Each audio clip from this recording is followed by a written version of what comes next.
Ya, assalamualaikum warahmatullahi wabarakatuh. Terima kasih buat kamu yang sudah klik video ini. Tentunya kamu tidak salah klik. Karena apa? Karena pada video kali ini saya akan memberikan tips aman ya.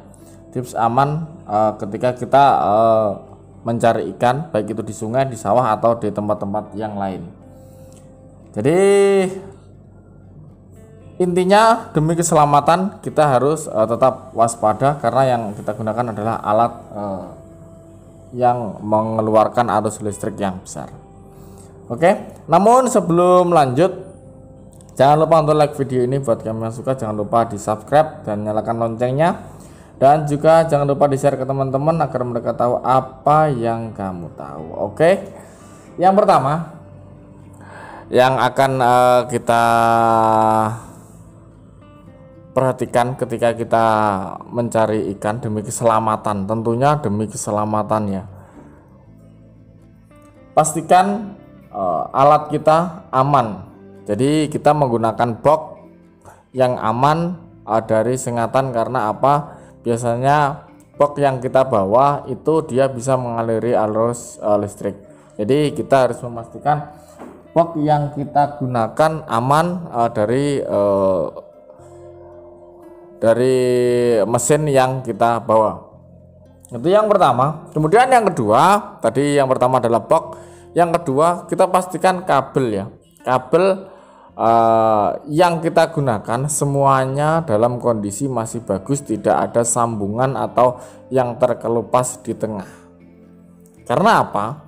Ketika kita nyebur di air, otomatis kabel baik di setik kanan ataupun jaring kiri apabila ada yang terkelupas, ketika kita nyalakan alat kita dan kita nyebur di air, otomatis kita akan tersengat sendiri, itu kan, karena posisinya dekat di bawah tangan kita, dia seperti itu kabel. Kemudian yang ketiga, untuk tipe-tipe tertentu pastikan setik kanan untuk saklar jangan sampai tercebur ke air ya.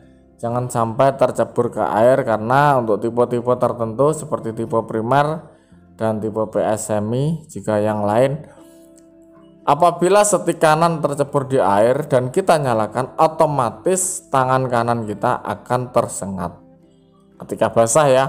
Apabila basah dan habis tercebur, otomatis kita nyalakan, kita akan tersengat. Itu yang ketiga. Kemudian yang keempat, untuk setrum ikan baik tipe apapun, dan saya pun masih belum menemukan permasalahannya, belum menemukan solusinya. Kenapa setrum ikan yang apabila salah satu setik kita angkat itu kita tersengat sendiri. Jadi usahakan dan harus kita waspada, kita harus fokus, jangan sampai kita mencelupkan salah satu setik kanan ataupun jaring ke air sementara salah satunya diangkat dan kita nyalakan, dan itu sangat fatal sekali.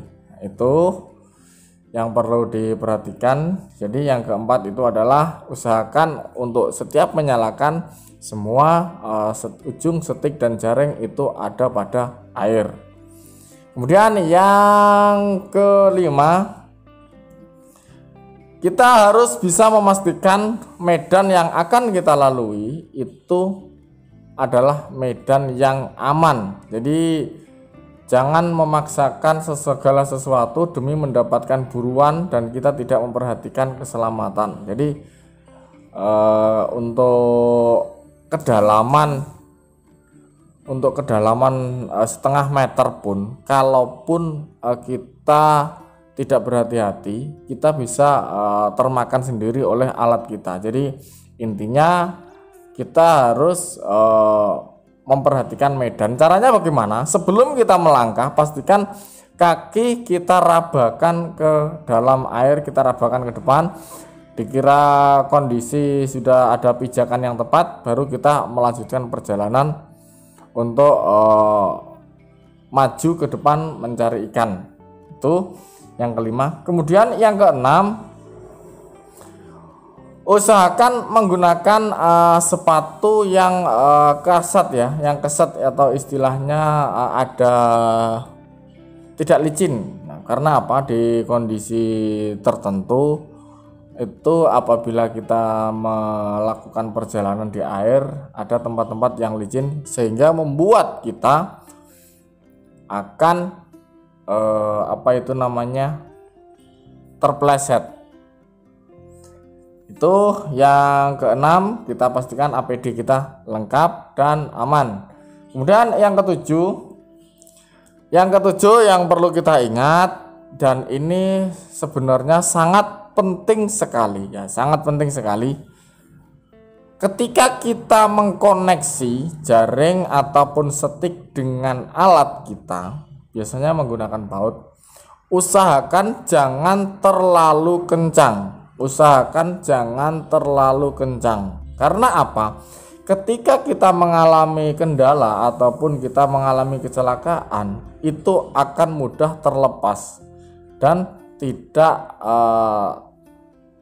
masih dalam kondisi tersambung.